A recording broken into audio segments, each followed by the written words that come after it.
biggest debate. As we continue the Global BC and CKNW Health Series looking at the medical uses of cannabis, today we are turning our attention to the future of marijuana in healthcare.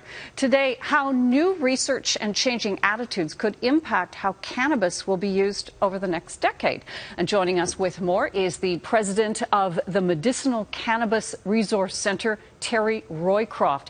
Terry, you've got to be a very busy man these days. Yes, certainly are these days. What are your big concerns going forward as our society embraces medicinal marijuana? Well, you know, I guess one of the biggest issues is the differentiation between recreational and the medical markets.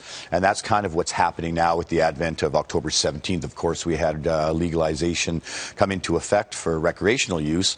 And now we're starting to see a separation. A lot of people who are now looking to use it recreational are asking some of these stores questions about the medical side of it. And even though the medical program has been in place since 2000, it's really starting now just to kind of get its legs when we're having this differentiation between the two sectors. Well, and there still isn't a lot of research on the medical side. Well, interesting enough, there is a lot of research, but 96% of it was done to look at the negative effects of cannabis, not the positive effects. And so there's a lot more research coming out now, but the good news is, even though they were looking for the negative effects, they couldn't find major amounts. So even those reports don't bring up negative effects of it. But you've got to have some concerns, given that we do know that using marijuana too often, I'll say regularly, as a young person, before the age of 25, when your brain is fully formed, can have negative consequences, including things as serious as psychosis.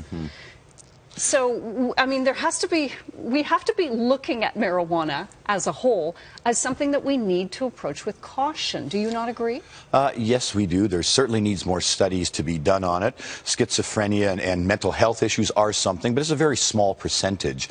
And what we have found through studies is by increasing the amounts of CBD, you can counteract some of those mental health and psychoactive issues, depression, anxiety, things like that. So a lot of people get confused with cannabis as a whole, always focusing on the THC component of it, the psychoactivity, whereas there's over 200 cannabinoids in it, and only THC is the one that gives you the psychoactivity. But there are many others, CBD, CBG, which is now being looked at for an appetite suppressant. So there's a lot of individual cannabinoids that are now being looked at for specific illnesses. Right. Yeah.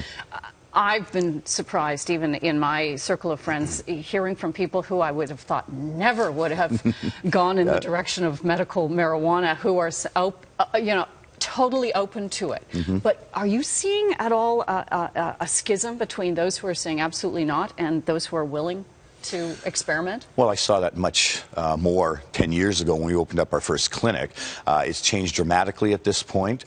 People are more accepting of it, and now we're seeing a lot of people's parents, you know, that are now in senior centers, things like that, starting to ask, or the children are saying, Mom, Dad, instead of being on those painkillers and all the anti-inflammation products you've been on for years, and your stomach and your liver are having issues, why don't you try cannabis? Why not try it? Right. You know, if the worst thing is it can't hurt you, right? Yeah, it really can't. Yeah. Thank you so much for your time. My pleasure. Good luck going forward. All right. Thank you very much.